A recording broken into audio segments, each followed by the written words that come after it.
मिष्टि भगवान की देवादिदेव पे खजराट मूल नय भगवान बाश पूज्य स्वामी की देवादिदेव पे खजराट परम इष्ट शांतिनाथ भगवान की देवादिदेव पे खजराट शासन नय भगवान महावीर स्वामी की आदि ब्रह्मा आदिनाथ भगवान की आचार्य भगवान पूज्यपाद स्वामी की आचार्य भगवान गणाचार्य गुरुदेव विराग जी महाराज की आचार्य भगवान महानतुंग स्वामी की आचार्य विशुद्ध सागर जी मुनिराज की डायदीप में विराजमान 3 कम 9 कोटि मुनिराजों की द्वादश संग जिनवाणी माता की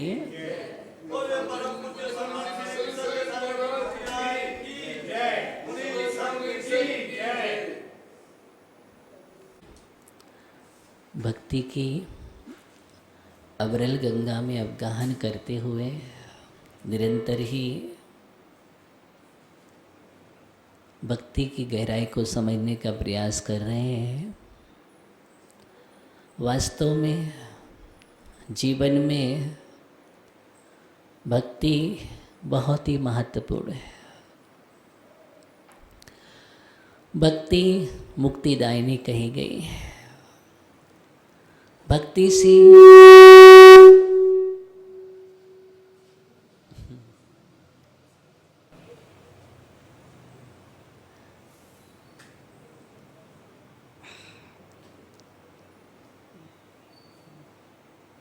अनेक लाभ होते हैं।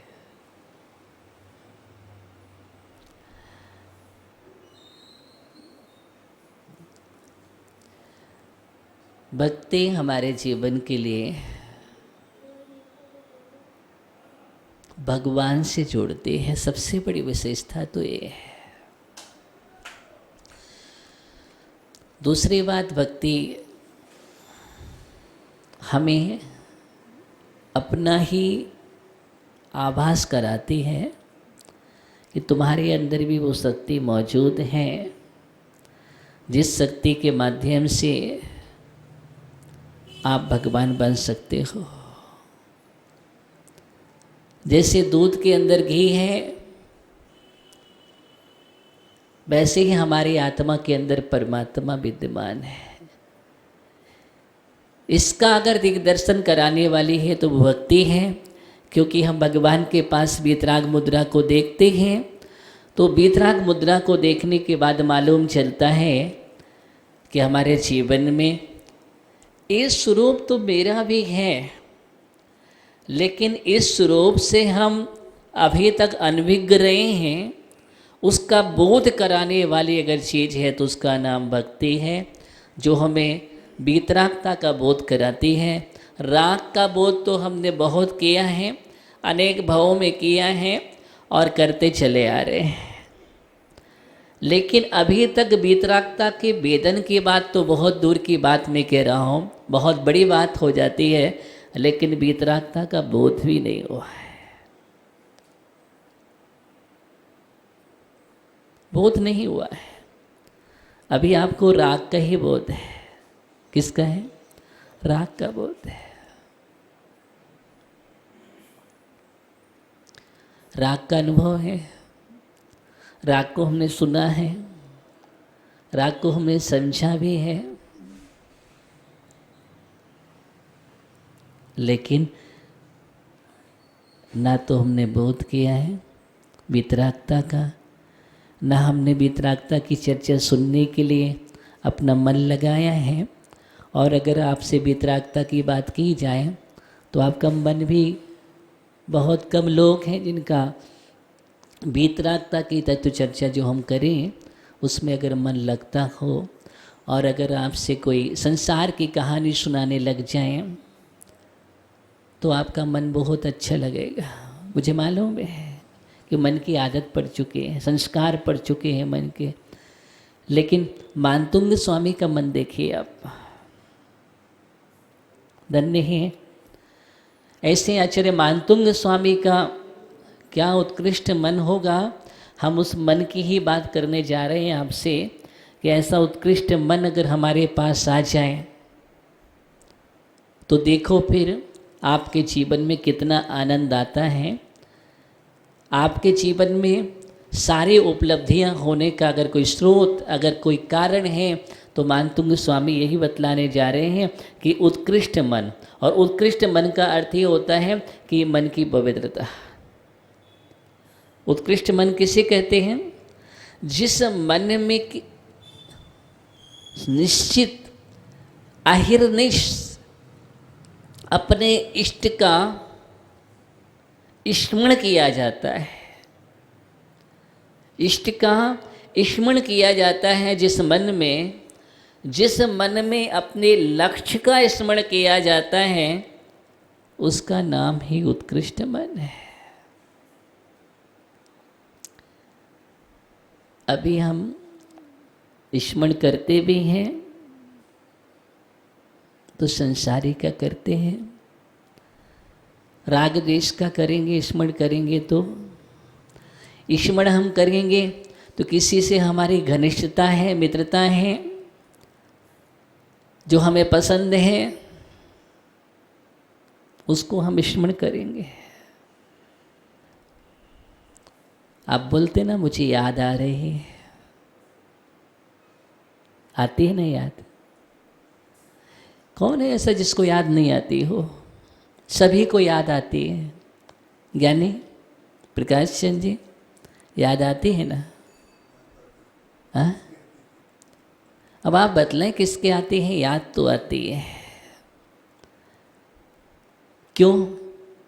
क्योंकि मति ज्ञान में स्मृति ज्ञान होता है, और स्मृति ज्ञान का मतलब होता है स्मरण। किसका स्मरण करना? स्मृति ज्ञान।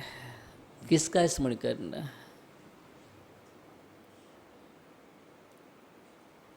ये आपके ऊपर निर्भर है कि आप किसका स्मरण करते हैं, है? एक आचार्य मानतुंग स्वामी स्मरण कर रहे हैं, आचार्य शमंतबद्ध स्वामी ने स्मरण किया है, आचार्य वादिराज स्वामी ने स्मरण किया है, आचार्य कुमुद चंद्र स्वामी ने स्मरण किया है, आचार्य पूज्यपाद स्वामी ने स्मरण किया है, धनंजय ने स्मरण किया है, सीता सती ने भी स्मरण किया था, अंजना ने भी स्मरण किया था, सौमा ने स्मरण किया था। आप क्या कर रहे हैं? आप कैसा स्मरण कर रहे हैं? क्योंकि आप भगवान के पास बैठते हैं, और बैठने की आदत तो है। अब बैठते हम कितने हैं और क्यों बैठते हैं, ये तो आप ही जानते हैं। और कितना हम बैठ पाते हैं, ये भी आप जानते हैं। हमें मालूम है आप मंदिर आते हैं, बैठते हैं, लेकिन बैठने की आदत नहीं बनी हुई है। बोले महाराज कैसा कह रहे, हम तो इतनी देर तक बैठे हैं और हम सोचते हैं कि कम से कम इतना तो बैठ लिया हमने, लेकिन भगवान के पास आप कितना बैठते हैं, मैं उसकी बात कर रहा हूँ। आप परमात्मा से जितने क्षण मिलते हैं, जितने क्षण आप चर्चा कर लेते हैं बैठ कर के, उसका नाम ही बैठना है, बाकी आपका बैठना नहीं है। मैं उसकी चर्चा कर रहा हूँ। मानतुंग स्वामी बैठे थे और इतने बैठ गए कि उनके हृदय में ही आदि ब्रह्मा आदिनाथ भगवान बैठ गए। क्या हुआ? उनके हृदय में ही आदिनाथ भगवान विराजमान हो गए। और जिस दिन आदिनाथ भगवान विराजमान हो जाएं, या बासपुज भगवान विराजमान हो जाएं, या चंदा प्रभु विराजमान हो जाएं, या भगवान महावीर स्वामी या पारसनाथ, 24 तीर्थंकर में से कोई भी तीर्थंकर तुम्हारे अंदर विराजमान हो जाएं, तो समझ लेना कि अब हमारे जीवन में भक्ति का शुभारंभ हो चुका है। आस्था का द्वार खुल चुका है हमारे जीवन में सम्यकता आ गया है, और अब हमें परमात्मा का मार्ग मिल गया है। अब हम परमात्मा के पथ पर आराम से चल सकते हैं और अपने परमात्मा को हम प्रकट कर सकते हैं, क्योंकि हम इधर परमात्मा को हृदय में स्थान देते हैं और हृदय में विराजमान कर देते हैं। पढ़ते हैं, मेरे उर के सिंहासन पर बधराऊँगा तुझे, ये आप पढ़ते हैं, मैं हृदय के सिंहासन पर पधराऊँगा। क्या करूँगा? हृदय के सिंहासन पर अत्र मम सन्निहितो। भक्ति कर समय आप बोलते हैं अत्र मम सन्निहितो, मेरे हृदय के सन्निकट हो जाए। समीप, सन्निहित का मतलब होता है समीप पहुंच जाना और अपने अंदर सिंहासन पर विराजमान कर लेना। जरा देखो, आपका हृदय सिंहासन बना के नहीं बना है? आपका हृदय कमलासन बना है कि नहीं बना है? क्योंकि भगवान ऐसे नहीं बैठते। कहाँ बैठते हैं भगवान? हाँ, सिंहासन पर बैठते हैं, कमलासन पर बैठते हैं। लेकिन हमें अपने हृदय को कमलासन बनाना पड़ेगा। हृदय हमारा कमल की तरह बना है कि नहीं? कमल कितना मृदु होता है। या सिंहासन का मतलब है, कमलासन का मतलब है हृदय की तरलता, हृदय की सरलता। हृदय में कोई वक्रता नहीं होना चाहिए, हृदय में कोई कठोरता नहीं होना चाहिए, हृदय के अंदर कोई छल प्रपंच नहीं होना चाहिए। साफ स्वच्छ हृदय को बोलते हैं, यही कमलासन है। कितना हृदय आपका पवित्र हुआ है। और आप पढ़ते हैं, इसलिए आप पढ़ते हैं कि झाड़ू रोज लगाया कर। अब लगाते हैं कि नहीं लगाते हैं आप लोग झाड़ू, ये तो आपके ऊपर है। कितने झाड़ू लगा रहे हैं ये आप ही बतलाएंगे। लग रही कि नहीं लग रही है, अथवा कचरा में बैठे हुए हैं फिर भी हम चले जा रहे हैं और हमें कचरा भान ही नहीं हो रहा है कि हमारे अंदर कौन कौन सा कचरा मौजूद है। हम कभी कोशिश ही नहीं कर रहे हैं। भगवान यही कह रहे हैं कि अपने अंदर में, हृदय में, मन के कोने में जो जो कचरा है उस कचरा को साफ करो, स्वच्छ करो। देखो भगवान आएंगे, आएंगे ना। आप भजनों में बहुत सारी पंक्तियां बोलते हैं, आंगन नहीं वो आ रहा है, कैसे आए भगवान। अब ये आप ही जानते कि कैसे आए भगवान। देखो, आप प्रश्न भी कर रहे हैं और समाधान भी कर रहे हैं, और उसके बाद भी हमें उस पंक्तियों को हम याद नहीं कर पा रहे अच्छी तरह से कि जब आंगन बुहारा ही नहीं है, साफ नहीं किया है, स्वच्छ नहीं किया है, तो कौन आएगा? मेहमान भी आएगा ना, तो वो भी नहीं बैठना पसंद करेगा। करेगा क्या? आपके घर में कूड़ा कचरा पड़ा हुआ है और साफ स्वच्छ नहीं है, और वहाँ आपसे कहा जाए कि आप बैठिए, सुमंत ज्ञानी क्या करेगा? बैठ जाएगा? नहीं बैठेगा, तत्काल कहेगा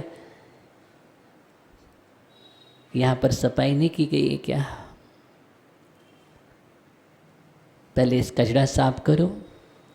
साफ होना चाहिए। गंदगी मुझे पसंद नहीं है। जय कुमार जी तत्काल पहुँच करके, गंदगी मुझे पसंद नहीं है, इधर आओ कचरा साफ करो। ये कौन बैठेगा यहाँ पर? कौन बैठेगा? जब एक सामान्य लोग बैठना पसंद नहीं करते हैं तो हम परमात्मा को बैठने की बात करते हैं, हम भगवान को विराजमान करने की बात करते हैं कि भगवान आ जाओ मेरे अंदर, बैठ जाओ, समा जाओ। इतना सरल नहीं है कि आ जाए तुम्हारे कहने से बैठ जाओ, समा जाए। कहाँ समाएंगे? कहाँ बैठेंगे? इतनी तुमने स्वच्छता भी प्रदान नहीं की है। इसलिए मंदिर में हम भगवान को विराजमान करते हैं। कहाँ करते हैं? घर में विराजमान नहीं करते हैं, मंदिर में विराजमान करते हैं। और मंदिर पवित्र आलय होता है। क्या होता है? मंदिर एक पवित्रता का स्थान होता है जहाँ पर किसी भी प्रकार की गंदगी नहीं होती है। मंदिर ऐसा चमन होना चाहिए, ऐसा लगना चाहिए मंदिर कि हमारे प्रभु विराजमान हैं। और अगर मंदिर में भी कचरा हो जाए और हम देखते रहें तो इसका मतलब जब मंदिर में सही तरीके से तो अंदर आने वाले तो भगवान है ही नहीं, बिल्कुल नहीं आएंगे। अगर मंदिर में कहीं भी गंदगी दिख रही है तो एक बात मैं कह रहा हूँ आपसे, आप माली का इंतजार मत करें। किसका? आप माली का इंतज़ार मत करिए कि वो आएगा साफ करेगा तब तक पड़ा रहेगा। आप भी झाड़ू उठा करके लगा सकते हैं, और मंदिर में झाड़ू लगाना यही सही भक्ति का रूप है। क्या है? यही सही भक्ति का रूप है। समस्त काम मंदिर के हमें अपने हाथ से करना चाहिए। गर्भालय में आप लोग अभिषेक करते हैं, पूजन करते हैं, साफ सफाई आपको ही रखना चाहिए। ऐसा नहीं वो आएगा प्रवेश दे दिया, नहीं, आप स्वयं साफ सफाई करिए। इसका नाम भक्ति है। सब कुछ स्वच्छ होना चाहिए। हम पूजन करते हैं, लाइए जल खींच करके स्वयं लाइए। आज जल नहीं था, मैंने अभिषेक नहीं किया। देखना, एक धर्मात्मा बोलता है, भक्त बोलता है कि आज जल नहीं था इसलिए मैंने अभिषेक नहीं किया। क्यों?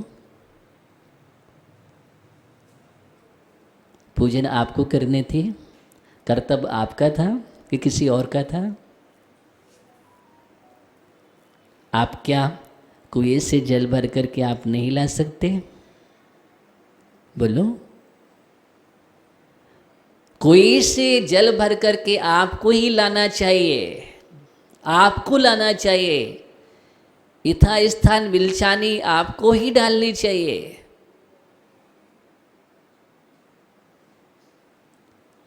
शुद्ध रीति से आपको ही उसको प्राशुक करना चाहिए।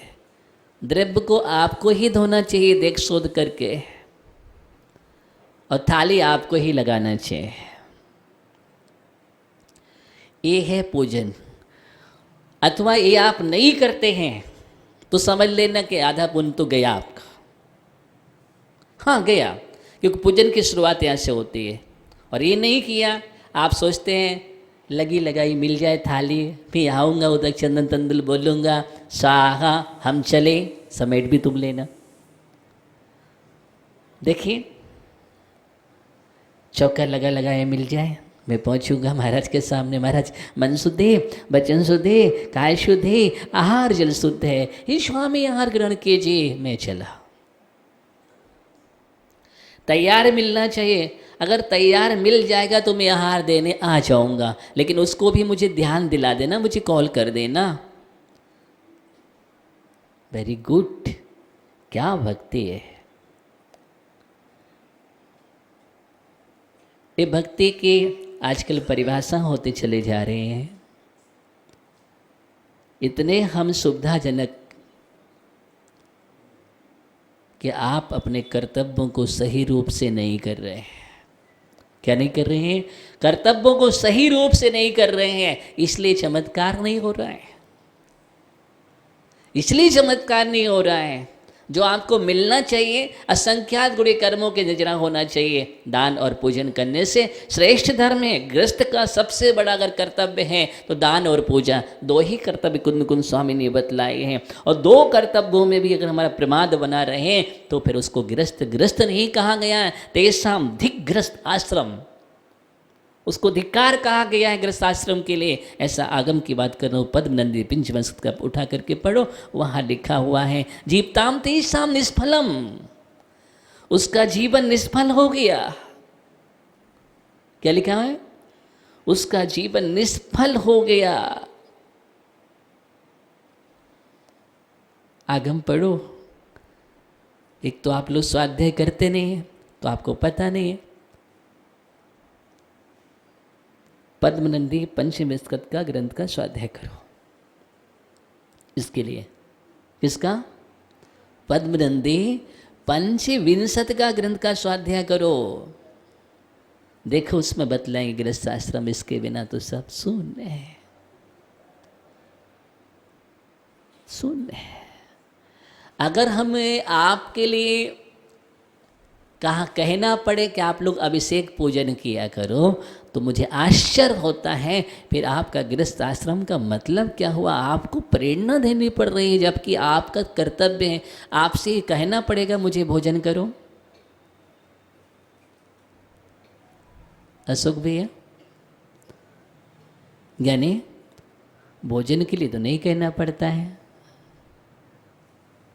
भोजन का समय होता है तो हम चल देते हैं उठ कर के कि मेरे नाश्ता का समय है, ये मेरे भोजन का समय है, मुझे पानी लेना है, मुझे औषधि लेना है। इसके लिए तो कोई प्रेरणा नहीं देने पड़ती है। अगर आपका अभी समय हो जाएगा तो यहाँ से भी उठ जाओगे। बड़ा आश्चर्य होता है। तो जब किसी की प्रेरणा से आप भोजन नहीं करते हैं, पानी नहीं पीते हैं, जैसे पानी पीना भोजन करना आपके उसके लिए आवश्यक है, वैसे ही गृहस्थ का जो कर्तव्य है दान पूजा करना, उससे भी कई गुना आवश्यक है। गृहस्थ वो होता है जो भगवान के पास आकर के सबसे पहले भगवान का अभिषेक पूजन करता है, गुरु की वंदना करने के बाद मुख में पानी डालता है। क्या करता है? मुख में पानी तब जाता है जब भगवान का पूजन कर लेता, अभिषेक कर लेता है, गुरु की वंदना करके आशीर्वाद, तब कहीं जा कर के मुख में पानी दिया जाता है। और हम कहाँ चले जा रहे हैं आज? संस्कृति से दूर तो हो रहे हैं। पहले मुनि को दे आहार फिर निज करे, ये संस्कृति है। पहले आहार देना फिर निज करना, लेकिन नहीं, अब तो पहले हम कर लेंगे, उसके बाद हम सोचेंगे। अब महाराज के पास जाएं, आहार दे लेंगे। एकदम सब कुछ धीरे धीरे चला जा रहा है।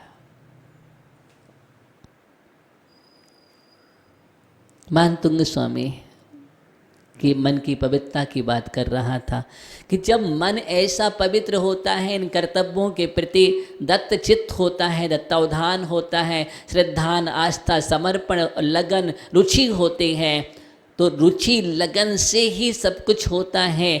अगर रुचि नहीं है तो रुचिकर नहीं लगता। अगर अंदर में आपके भोजन करने की रुचि नहीं है तो आपको कुछ भी खिलाया जाए, अच्छे से अच्छे 56 व्यंजन रख दो, क्या रख दो, एकदम परोस के रख दो, लेकिन रुचि नहीं है तो रुचिकर लगने वाला नहीं है। उसमें भी आप कहेंगे कैसा भोजन बनाया,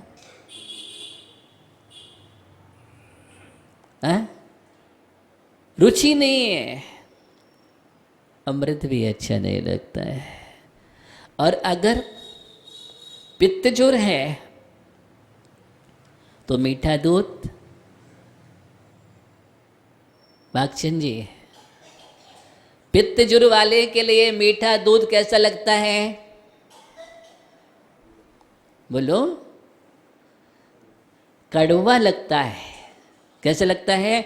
मीठा भी कड़वा लगने लगता है जब पित्तजोर होता है। ऐसे जिसके जीवन में अरुचि का पित्तजोर जो लगा हुआ है, उसके लिए कितना भी जिनवाणी का तत्व परोसा जाए, मीठा मीठा अमृत दिया जाए, लेकिन उसके लिए रुचिकर नहीं लगता है, तो उसके लिए भक्ति कहाँ रुचिकर लगेगी? ऐसा विरला आस्थावान मानतुंग स्वामी जैसा धीरे धीरे भक्ति के गंगा में डूबता हुआ धन्य है ऐसे मानतुंग स्वामी के उत्कृष्ट मन की बात कर रहा था। ऐसा मन से भक्ति करके तो देखो एक बार जीवन में, एक बार करके देखो, ऐसा मन बना करके देखो अपने जीवन में, फिर देखो कि आपके जीवन में क्या क्या उपलब्धि नहीं होती है। कर्मों की बेड़ियाँ टूटती हैं कि नहीं टूटती हैं। मैं बाहर के सांकलों के तोड़ने की बात कर ही नहीं रहा हूँ, मैं तो अंदर के कर्म की बेड़ियों के टूटने की बात कर रहा हूँ। कर्म की जंजीरें टूटेंगी,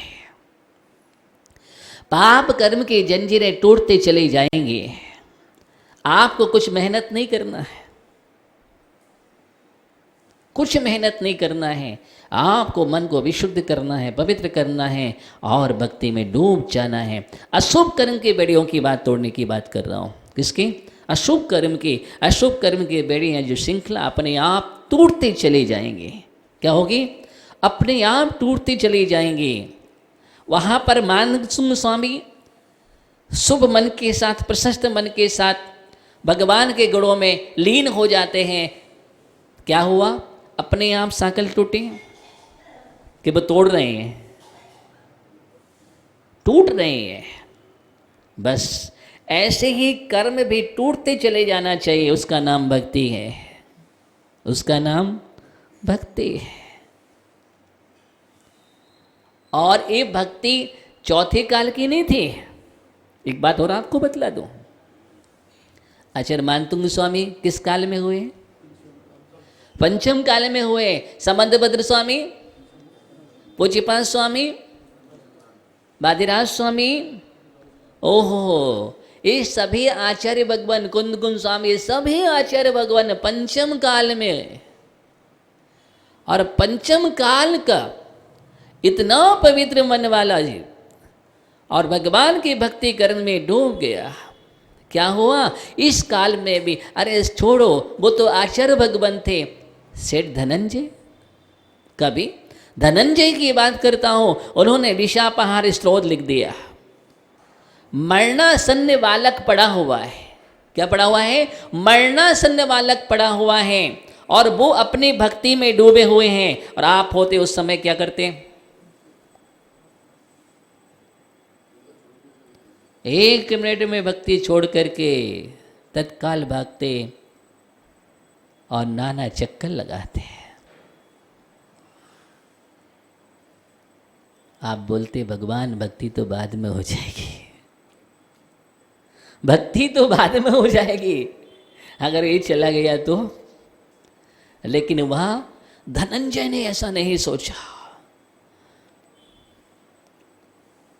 ध्यान रखना, अगर सत्ता में पुण्य है, सत्ता में पुण्य है और ये प्रभु के चरणों को अगर हम विघ्न करके छोड़ देते हैं, अंतराय करके, और कर्म बंद होगा। मालूम चला अशुभ कर्म का उदय आया और अशुभ हो जाएगा। अशुभ कर्म को टालने के लिए शुभ ही कारण होता है। यही भक्ति का सिद्धांत है। जब जब भी अशुभ कर्म को टालने के लिए कोई निमित्त भूत है तो उसका नाम शुभ है, और शुभ के लिए, गृहस्थ के लिए सबसे अच्छा साधन भूत है तो उसका नाम भक्ति है, उसका नाम भक्ति है। और धनंजय ऐसे भक्ति में डूब जाते, ऐसे भक्ति में डूब जाते हैं, उन्होंने भक्ति में डूब करके विशापाहार स्त्रोत लिख दिया। कौन का स्त्रोत? विशापाहार, विष का अपहरण करने वाला। किसका? विष का अपहरण करने वाला। और उधर पड़ा और उधर छीटा दे, और बालक जो मरणासन था, सर्पदंश के द्वारा वो बालक खड़ा हो जाता है। धनंजय कवि की बात कर रहा हूं, वो तो गृहस्थ थे। क्या थे वो गृहस्थ थे। गृहस्थ के मन में भी इतनी पवित्रता होती है। ऐसा नहीं है कि आज गृहस्थ भक्त अगर अपने जीवन में चाहे तो बहुत बहुत चमत्कार हुए। और चमत्कार का मतलब कर्मों की, अशुभ कर्मों को टालना है। मैं ये नहीं कह रहा हूँ कि तुम चमत्कार दिखाने के लिए चमत्कार करने बैठ जाना, मैं बिल्कुल नहीं कह रहा हूँ। लेकिन हाँ, अशुभ कर्म को दूर करने के लिए, पाप को क्षय करने के लिए, किसके लिए? पाप को क्षय करने के लिए भक्ति करना नितांत आवश्यक है। आचार्य मानतुंग स्वामी कह रहे हैं, सोहम तथापि तव भक्ति वसान मुनीश। क्या लिख रहे हैं? सोहम, सो हम, ना अहम, ना अहम, सो हम। अहम नहीं है, सो हम है। क्योंकि भक्ति सोहम है, अहम नहीं है। अहंकार में भक्ति नहीं होती है, और अहंकार में भक्ति होती है। किसमें होती है सुनील भैया? अहंकार में नहीं, अहंकार। अरहम, सो अहम, सा अहम, वह मैं हूं। देखिए आप क्या कह रहे हैं? अंतर यही ऊपरे जान, बेविराग राग। लेकिन फिर भी अंदर की शक्ति की अपेक्षा से कथन कर रहे हैं, वह मैं हूं, देखो ना अपने में भक्ति है। वह मैं हूँ, जो आप हैं वह मैं हूँ। आप वीतरागी परमात्मा, ऐसा वीतरागी परमात्मा हमारे अंदर भी है, वह मैं हूँ। और भगवान भी तो यही कहने जा रहे हैं तुमसे, यही तो संबोधन देशना में दिया है कि पहचान हो, तुम भी परमात्मा हो, तुम भी परमात्मा हो। इसकी पहचान करने का नाम भक्ति है।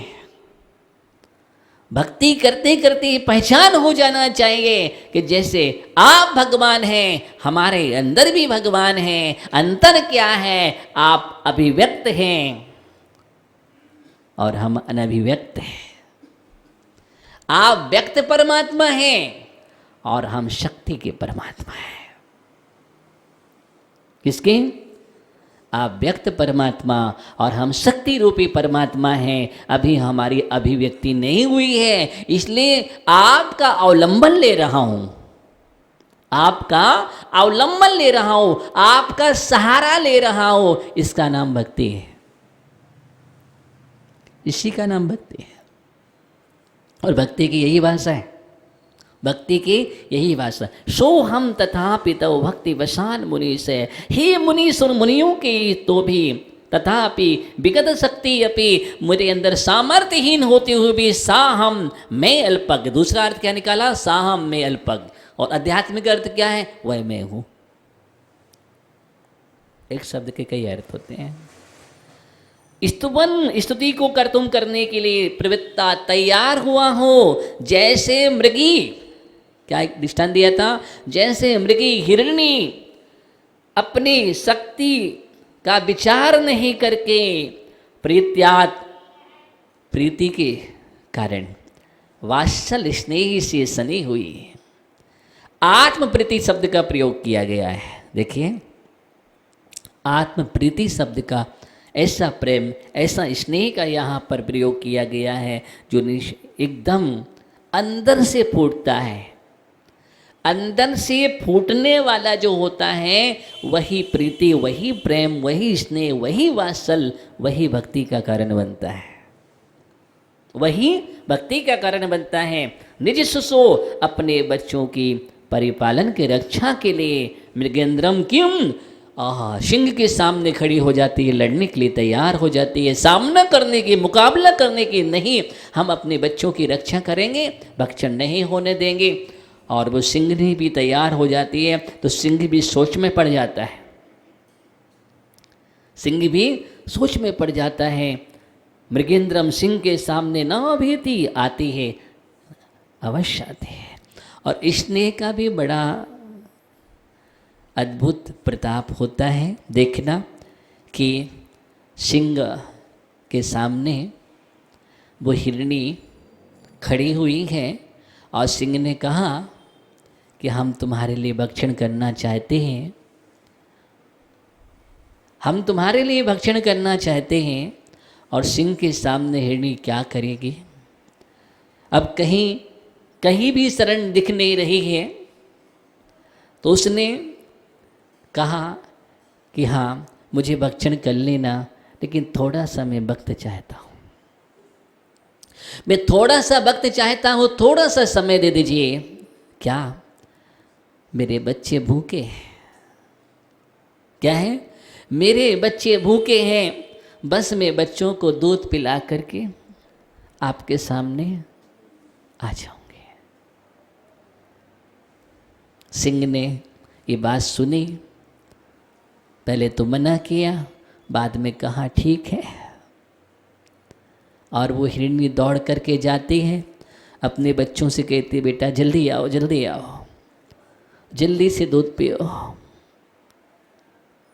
बच्चों को भी कुछ आश्चर्य होता है कि बात क्या है। और आज उदास चेहरा माँ का देख करके बच्चों ने पूछा कि हे माँ, क्या है? आखिर क्या आज कुछ अद्भुत अलग दिख रहा है, कारण क्या है? ये उदासी का रहा नहीं गया। हिरणी ने सब कुछ बतला दिया। बच्चों ने कहा, हम भी आपके साथ चलेंगे, हम भी आपके साथ चलेंगे।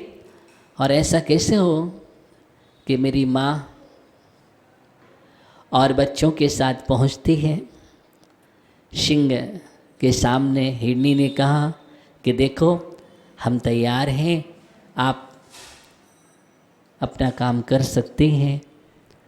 और जैसे हिरनी तैयार होती हैं, वो माँ तैयार होती है, तो बच्चे कहते हैं नहीं नहीं माँ, ऐसा कैसे होने देंगे। और हिरनी के आगे वो हो जाते हैं कि हमारे रहते हुए आपका। नहीं नहीं, सिंह से कहा कि पहले मेरा भक्षण करो। क्या करो? पहले मेरा भक्षण करो। तो माँ से नहीं रहा, माँ ने कहा नहीं नहीं, मेरे रहते हुए बेटे का भक्षण। माँ आगे पहुँच जाती हैं। ये दृश्य कई बार चला, फिर बच्चे आगे पहुँच जाते हैं और हे मातृ स्नेह का कारण देख करके, मातृ स्नेह का कारण देख करके सिंह के अंदर की क्रूरता चली जाती है और सिंह भी करुणावंत हो जाता है। और सिंह के अंदर वो उस वात्सल्य का हृदय उसके अंदर आ जाता है, भीग जाता है कि नहीं नहीं, तुम्हें अभयदान देता हो। क्या स्नेह है। और इस स्नेह की बात को देख करके वो सिंह भी भाग गया, सिंह भी भाग गया। तो स्नेह की शक्ति, यहाँ पर आत्मप्रति शब्द का प्रयोग किया गया है। और जब आत्मप्रति के साथ भगवान की भक्ति की जाती है तो बड़े बड़े पाप कर्म रूप क्रूर सिंह भी सामने से भाग जाया करते हैं। ये भक्ति का प्रभाव है। हम सिर्फ काव्य पढ़ते हैं। समय आपका हो गया। अल्पश्रुतं श्रुतिवतां परिहास्य धामो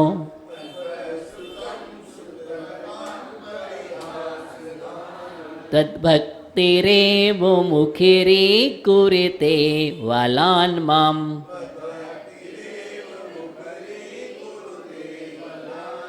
यत्कोकिलः किलिमधौ मधुरं विरौति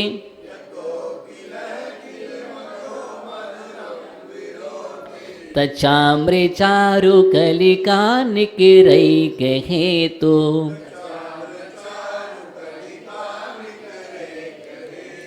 अल्पश्रुतं श्रुतिवतां परिहास्य धामो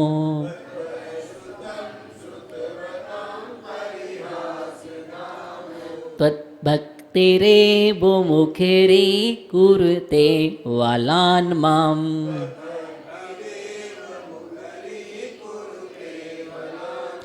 यत्कोकिलः किलिमधौ मधुरं विरौति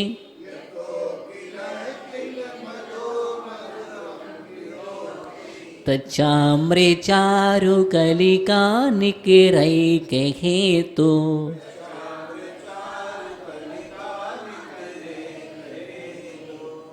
एक साथ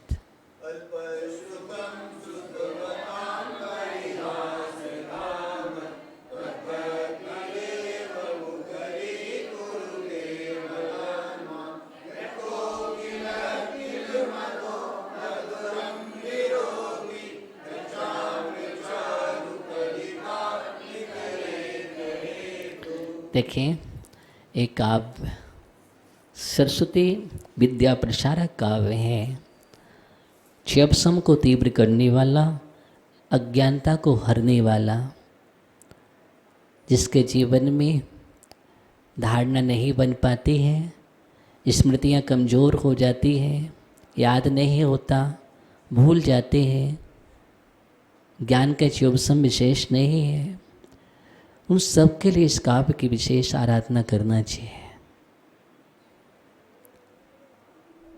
इससे आत्मिक ज्ञान प्रकट होता है, अपने अंदर की प्रज्ञा जागृत होती है और प्रज्ञा जागृत होने से हे उपाधि का विज्ञान होता है। और हे उपाधि का विज्ञान होने से आगे विज्ञान वितराग विज्ञान की ओर बढ़ता है। इसलिए साधन कारण, कारण कारण से कारण तक, साधक से साधकतम तक की साध्य की सिद्धि की बात की जा रही है। अल्पस्रुतम, अल्पस श्रा शब्द है, शा और संयुक्त है, इसलिए यहाँ पर सुराघात अल्पश्रुतम। क्या बोलेंगे? अल्पश्रुतम। श्रुतवताम परिहास्य धाम त्वद दाहलंत त्वद भक्तिरेव मुखिरी कुरुते वलान माम यत् कोकिलः किल मधौ मधुरम बिरौति तच्चाम्र चारो कलिका निकराइक हेतु। आचार्य भगवान कह रहे हैं अल्पश्रुतम। देखिए मानतुंग स्वामी ऐसा लग रहा है निरंतर ही अपनी लघुता प्रदर्शन करते चले जा रहे हैं। ऐसा न हो जाए कहीं भी अहम नहीं आने दे रहे हैं, भक्ति रस में डूब रहे हैं, अहम नहीं आने दे रहे हैं। ये सबसे बड़ी विशेषता है। भक्ति करो, ज्ञान का अर्जन करो, लेकिन अहम न आने देना। इसलिए अपने आप को एकदम अल्प शास्त्र का जानने वाला, श्रुत, मैं थोड़े से श्रुत को जानने वाला हूँ, मैं तो अल्पज्ञ हूँ। क्या कह रहे हैं?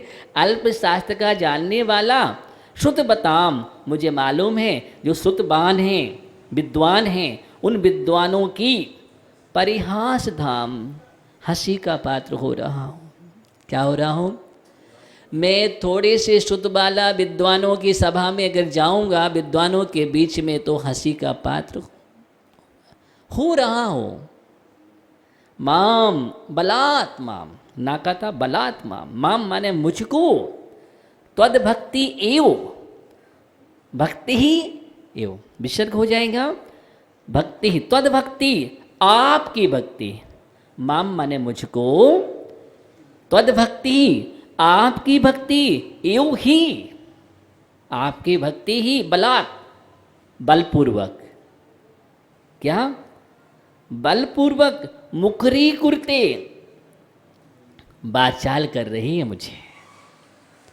आपकी भक्ति मुझे बलात्, बलपूर्वक बाचाल कर रही है, प्रेरित कर रही है, एकदम इतनी प्रेरित कर रही है कि मुझसे रहा नहीं जा रहा है। क्या कर रही है? आपकी भक्ति मुझे बाचाल कर रही है। मैं जानता हूँ मैं अल्पज्ञ हूँ, अल्पसुत वाला हूँ, अल्पसुत बताम, विद्वानों की परिहास धाम, मैं उसमें हंसी का पात्र हो रहा हूँ, लेकिन क्या करूँ? क्या करूँ?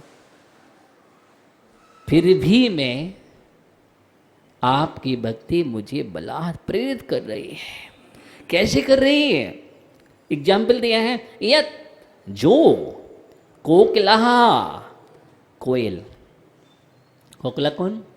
कोयल, किल, निश्चय से, मधु, बसंत ऋतु में, मधु मधु मधु, बसंत ऋतु, कौन सी ऋतु?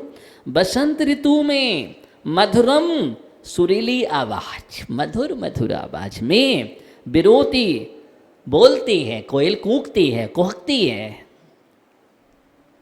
हैं? बसंत ऋतु में कोयल की आवाज सुनी? क्या मधुर मधुर कुहकती है, बोलती है। तच्चा आम्र, तच्चाम्र को तोड़ेंगे तो चा कहता तत् प्लस चा प्लस आम्र, तच्चा, उसमें, आम्र माने आम की, चारु कल का, चारु माने सुंदर, चारु माने सुंदर, कल का माने मंजरी, सुंदर मंजरी का निकर एक हेतु, निकर माने समुदाय ही एक हेतु है। एकमात्र कारण अगर कोई है तो आम की सुंदर सुंदर मंजरी का समुदाय ही, उसको देख करके कोयल बसंत ऋतु में कूकने लगती है। बस वैसे ही जैसे बसंत ऋतु में आम्र की सुंदर मंजरी को देख करके कोयल मधुर मधुर कूकती हैं, वैसे ही आपको देख करके अंदर से बलात्, एकमात्र आपकी मुद्रा, आपकी भक्ति अंदर से प्रेरित करती है और रहा नहीं जाता। इसलिए स्तुतियाँ निकल आती हैं, उद्धृत हो जाती हैं और गुणगान करने लगता है, मन झूमने लगता है। इसका कार्य ये बतला रहे हैं। आपकी स्तुति करने में अल्पज्ञानी विद्वानों के द्वारा हास्य का पात्र हूँ, लेकिन आपकी भक्ति मुझे वाचाल बना रही है। जैसे बसंत ऋतु में कोयल की गुंजन कराने के लिए निश्चय से सुंदर आम मंजरी ही मुख्य कारण है। ठीक इसका ये अर्थ हुआ। हम इसको समझे, कल इसका और विस्तार करेंगे, समझेंगे। इसी भावना के साथ अपने जीवन में इस काव्य का बार बार स्मरण करो, बार बार स्मरण करो, कम से कम प्रतिदिन 27 बार तो स्मरण करो। मंत्र रिद्धि मंत्र के साथ स्मरण करेंगे, हमारा विशाल शिवोपशम होगा। और शिवोपशम होना चाहिए, अंदर में प्रवेश होगा, और प्रवेश हमें करना है। हे उपादेय तत्वों को समझना है, वेद विज्ञान करना है, और वेद विज्ञान से केवल ज्ञान की ओर बढ़ना है। ओम नमः सिद्धेभ्यः जाप कर लेंगे रिद्धि मंत्र की। ओम ह्रीं अर्हं नमो कोटिबुद्धिडम्। ओम ह्रीं अर्हं नमो कोटिबुद्धिडम्। ओम ह्रीं अर्हं नमो कोटिबुद्धिडम्। कोट बुद्धि रिद्धि संपन्न रिद्धिधारी मुराज की हम वंदना कर रहे हैं, उन्हें बार बार मेरा प्रणाम हो, नमन हो। ओम नमः शिवाय।